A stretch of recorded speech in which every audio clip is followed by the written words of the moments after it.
Blaklez, not an easy kind of set of news you want to wake up to in the morning when you hear about the death of Pro, especially when you've known him very closely and you've collaborated with him.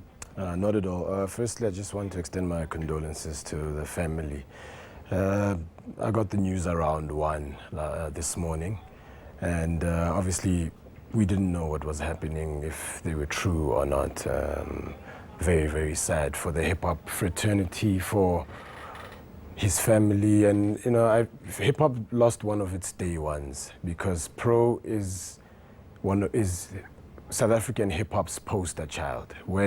Before South African hip-hop became a commercial thing, became more commercialized, he was one of the guys that actually broke through, rapping in vernacular, in isiZulu, telling Kasi stories with his music. I'm sure even people in this building who grew up in the townships will tell you that when his signature was his voice and his use of language, he was just incredible. We grew up looking up to him. Yeah, an hour ago or less than an hour ago, I spoke to DJ Sbu, right, and who said he touched the lives of many people who today are parents, are young parents themselves, are professionals, and he agreed with Slicker, whom I spoke to earlier, saying that he was like a pioneer in his field. He was. I mean, hip-hop has always had this confrontational and combative side to it. There's an element of it called MCing. An MC is somebody that's very good with writing, and we call it spitting, rapping, the art of rapping, technique, skill. Pro comes from the battle era. He used to battle, he used to, be in ciphers. In Soweto they had these sessions called Slachis. That's the first encounter that we had with him before he got snatched up by Gallo. Ubab Sipositole brought him over there. He was hip-hop in the full sense of the word. He was South African hip-hop. I think for many, many years when the name Pro came up, you just thought South African hip-hop. Now, working with him, how was it like for you?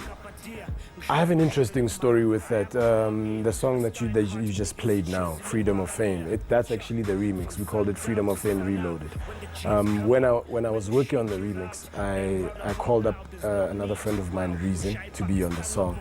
I had a third person in mind, which didn't materialize, and the song was supposed to come out on the Monday. On the Thursday, I didn't have a feature. I didn't know who I was going to put on the song. And my manager at the time said to me, "How about Pro?" Now, I got jitters. I found his number, and but I was scared to call him. So I spoke to his manager, and I said, "No, call him, he's fine." I didn't call him. What happened was Pro called me. He said, apparently you want to do a song, and I could hear the song, the original, playing in the background. He said, "When do you want to do it?" I said, "I'm pressed for time, I need to do it tomorrow so I can release it on Monday." And he said, "Ish, I've got my own studio session, but I'll cancel it. Give me the address to your studio." I gave him the address. And amazingly, he was there before all of us. He was there on time.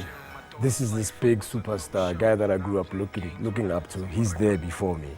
And, from there, we just recorded one of the greatest songs in the history of South Africa. That story speaks volumes about his character, his nature. I've asked DJ Smooth the same question. I also asked Lika the same question. I'm going to ask you the same question. How do you think South Africans, we should remember and honor his memory? It's interesting because he could walk into a room and his aura would just capture you, but there was nothing about him, his character, that screamed that he was a superstar. He didn't behave like that. He, in fact, wanted to be seen as one of the people, and his music, he understood that his music was an outlet for many people, especially in Soweto. I think the country at large suffered a big loss, but Soweto, his first single ever to hit the streets was called Soweto. And he was very passionate about his township. We'll remember him as a very humble and extremely talented. It's incredible to have somebody with that amount of talent and that much humility. And I think people must honor his legacy in that way. Remember him as a very extremely talented guy. I owe him so much because, that song that we did together, he didn't want any money, he didn't want anything. He just heard a great song and he saw potential and he said, "I'm going to help you, I'm going to propel." So remember him as that kind of guy.